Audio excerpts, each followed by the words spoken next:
lomba-lomba yang baik atau yang bagus buat Agustusan ini kita sudah ini nggak sudah apa namanya sudah koordinasi belum? Atau gini, lebih baik untuk pembukaan datanya kita akan mencoba membuka data dengan cara mengisi kuesioner nantinya. Oke, sebelumnya kita akan lihat dulu materi ya.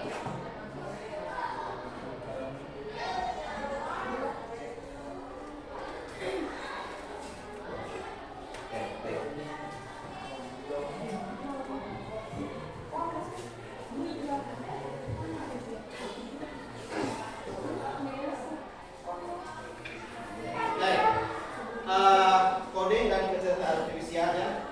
Untuk elemen pertama kita akan masuk ke berpikir komputasional. Jadi maksudnya berpikir seperti komputer. Jadi artinya bukan kita harus seperti komputer, tapi tahapan-tahapannya kita harus seperti itu. Jadi logikanya, algoritmanya kita harus sudah khusus ya. Oke. Kemudian untuk peta konsepnya ya. Data dan masalah di sekitar kita ya. Nah ini apa namanya bentuk di masyarakat atau tempat terkecil di rumah, yaitu kita akan menemukan data-data. Contoh gini lah, untuk jadwal, kalian suka dijadwal nggak sama orang tua? Hari ini kamu cuci piring, hari ini kamu cuci baju. Oh ya, nah itu contoh salah satu data ya. Oke. Peta konsepnya data dan masalah di sekitar kita, kemudian ke pengelolaan data dalam kehidupan masyarakat ya. Nah di sini akan disebutkan data itu ada jenis data, tahapannya seperti apa ya. Terus pengelolaan dalam data pribadi sehari seperti apa. Kemudian ada juga pengelolaan data yang menggunakan teknologi. Tapi sebelum kita menggunakan teknologi, kita akan masuk ke pengelolaan data yang kecil dulu. Kemudian pemecahannya seperti apa gitu ya dalam kehidupan masyarakat. Kemudian contoh pemasarannya dalam sensor dan AI. Jadi sensornya kayak gini. Kalau kalian apa namanya belanja ke Indomaret ya atau ke Alfamart beli sesuatu, itu si kasir masukin harganya kayak gimana? Jadi kita beli ciki atau coklat, terus dikasihin ke kasirnya, terus sama kasir ngapain? Dicopot sama dipindai ya. Nah itu namanya scan dengan menggunakan sensor. Berarti di situ ada barcode ya. Buat jadi barcode ini muncul harganya berapa ya. Oke. Data dan masalah di startup ya. Pengelolaan data dalam kehidupan masyarakat. Data adalah kumpulan fakta, angka, informasi ya, atau catatan yang dikumpulkan untuk dianalisis ya sebagai dasar untuk pengambilan keputusan. Nanti di lembar jawabannya atau di lembar kerjanya kalian akan mencoba mengumpulkan data untuk menarik sebuah keputusan ya. Oke. Data dapat berupa angka. Kira-kira data yang berupa angka contohnya apa? Pas waktu kalian masuk kelas 7 didata nggak sama operator? Ini tingginya berapa, ini beratnya berapa gitu. Pernah nggak? Ya itu adalah salah satu contoh data berupa angka. Ya. Kemudian ada juga berupa teks ya, berupa gambar. Gambarnya itu berupa grafiknya. Kalau kalian pernah puskesmas ya, kalau pernah puskesmas di situ suka ada banner-banner yang menampilkan grafik gitu ya. Contoh misalkan anak berat badannya harus naik nih, grafiknya seperti ini. Pernah lihat nggak? Nah ya, nah itu data berupa gambar. Nanti kita juga akan mengerjakan seperti itu ya. Jadi hasil kuesioner nanti akan kita bikin untuk menjadi grafik ya. Nah setelah itu maka kita bisa menentukan sesuatu ya, apakah data itu dipakai atau tidak. Kemudian jenis-jenis data. Satu yaitu data kualitatif. Data yang menggambarkan sifat atau karakteristik yang biasanya terbentuk kata-kata tertentu, contohnya warna, jenis kelamin, golongan darah atau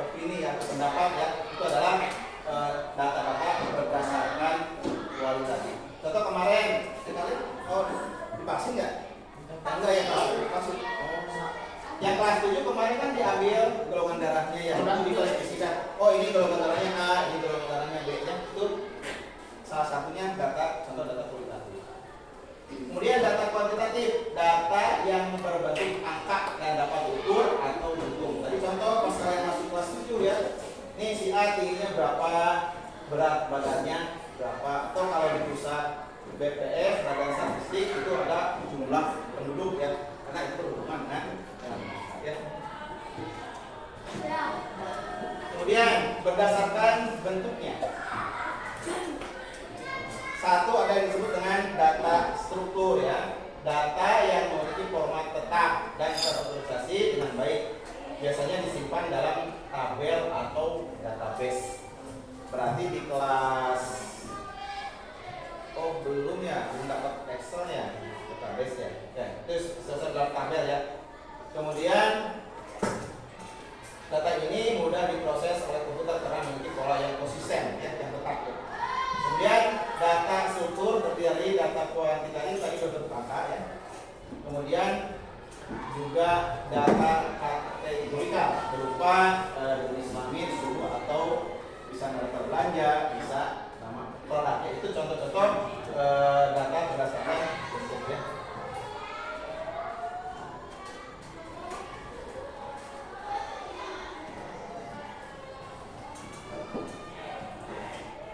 Oke, berikutnya data tidak struktur ya. Data tidak struktur itu data yang tidak memiliki format atau struktur tertentu ya. Data ini sulit diproses oleh komputer karena tidak memiliki pola yang jelas. Contohnya data yang berbentuk teks, misalkan catatan guru ya, semacam buku agenda ya. Kemudian surel itu surat elektronik atau email ya. Kemudian pesan teks semacam WA gitu ya, pesan teks itu termasuk juga data teks.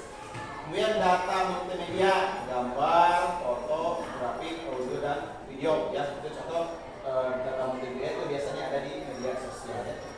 Kemudian data sensor, data dari sensor yang tidak terorganisasi seperti data cuaca atau BPS ya, semacam di televisi suara pergerakan cuaca ya.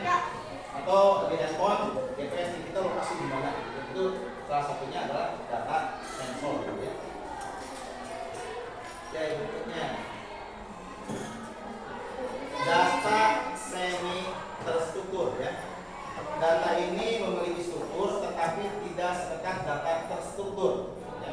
Data ini penanda yang memberikan informasi tentang data ya, dan adanya data. Data semi terstruktur terdiri dari data dengan penanda, itu bahasa-bahasa programnya. Kemudian data gabungan itu data yang menemukan elemen struktur dan tidak terstruktur. Oke, kita lanjut. Nah, sekarang masuk ke pengolahan data dalam kehidupan sehari-hari. Setelah kita tadi melihat sifat-sifat data, maka kita akan masuk ke pengolahan data dalam kehidupan sehari-hari. Pengolahan data dapat membantu kita dalam mencegah persoalan ya, untuk mengambil keputusan yang lebih baik. Nih contohnya nih, ini data kehidupan sehari-hari. Contohnya data cuaca membantu untuk menentukan apakah seorang perlu memakai jaket atau membawa payung. Nah, sekarang kan di handphone gampang ya. Cuaca hari ini misalnya di Telkom Kidul mendung, berawan atau cerah. Nah, itu bisa memutuskan, oh kalau mendung berarti saya harus bawa payung. Kalau misalkan cerah, kita tidak perlu membawa payung atau memakai jaket. Jadi bisa menentukan. Kemudian pengolahan data juga dapat mempermudah dalam identifikasi pola dan tren ya. Misalnya, jika kalian akan mencatat waktu belajar dan kemudian kalian dapat apakah ada hubungannya antara durasi belajar dan hasil ujian. Oke. Kira-kira nih, ada hubungannya nggak antara waktu belajar dan nilai ujian?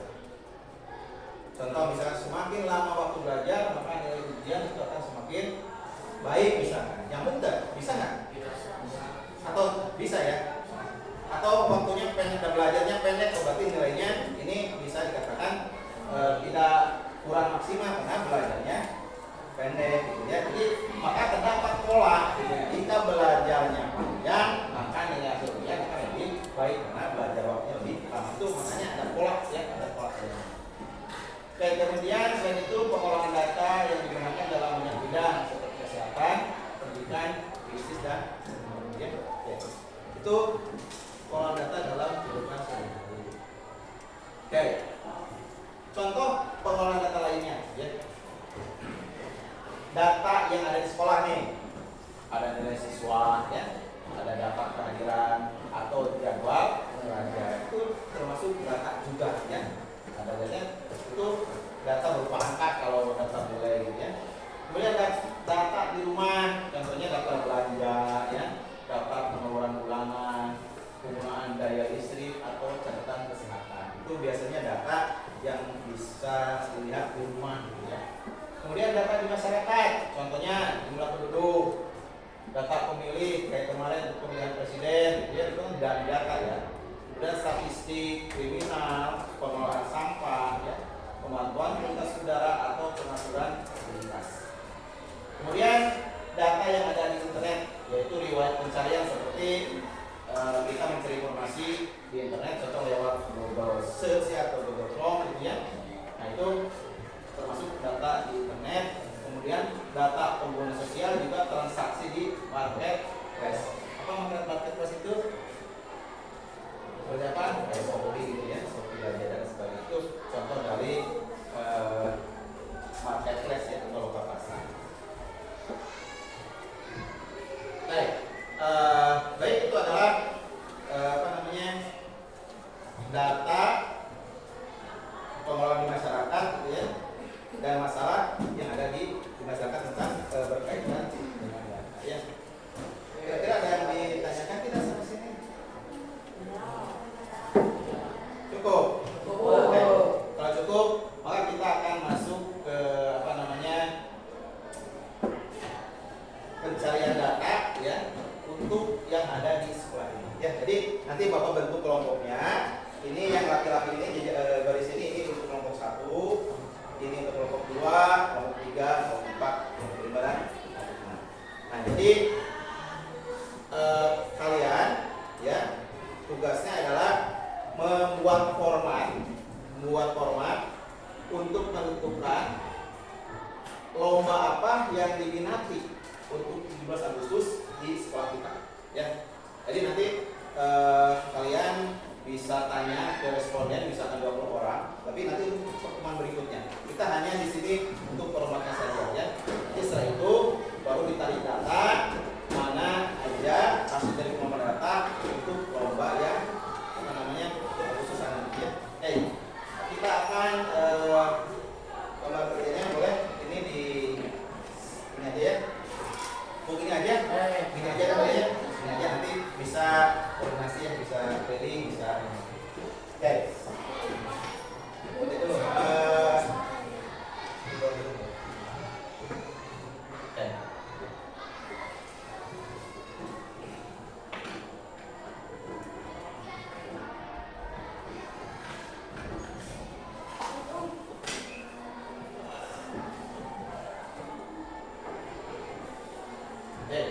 Contohnya gini ya.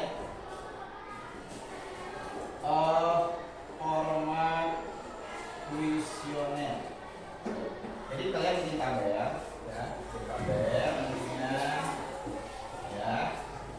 bikin tabel, kemudian di sini tulis nama responden ya.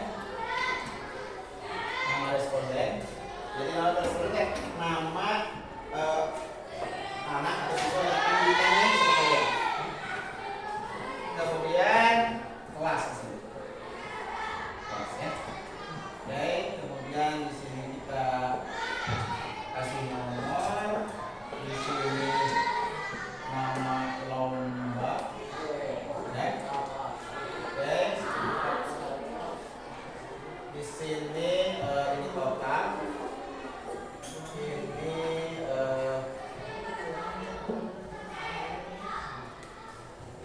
jumlah pemilih.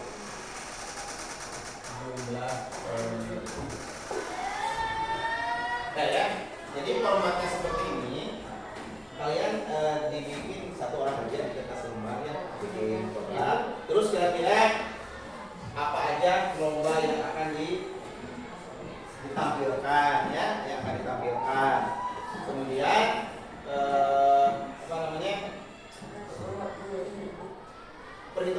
berapa yang akan membeli lomba ini, kemudian nanti jumlah totalnya. Ya, silakan ini di apa namanya bekerja sama aja ya, satu kelompok.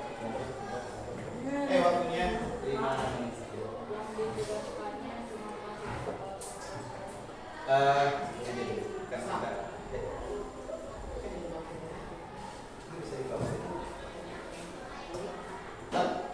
Boleh nanti presentasinya ke depannya.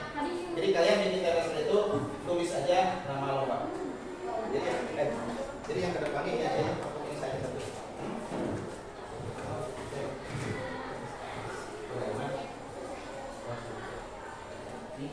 Oh, sudah boleh panggil.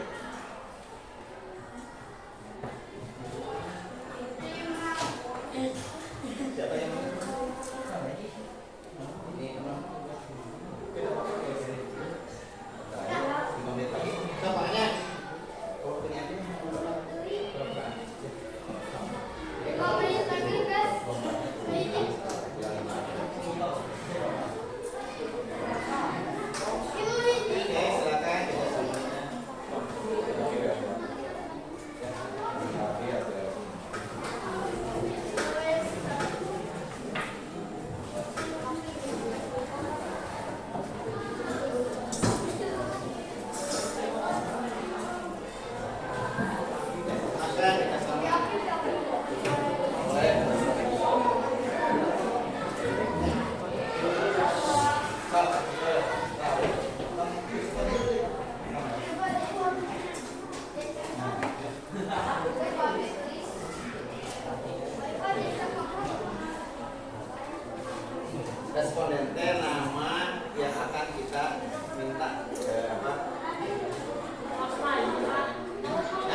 Terima kasih, sampai ketemu minggu depan.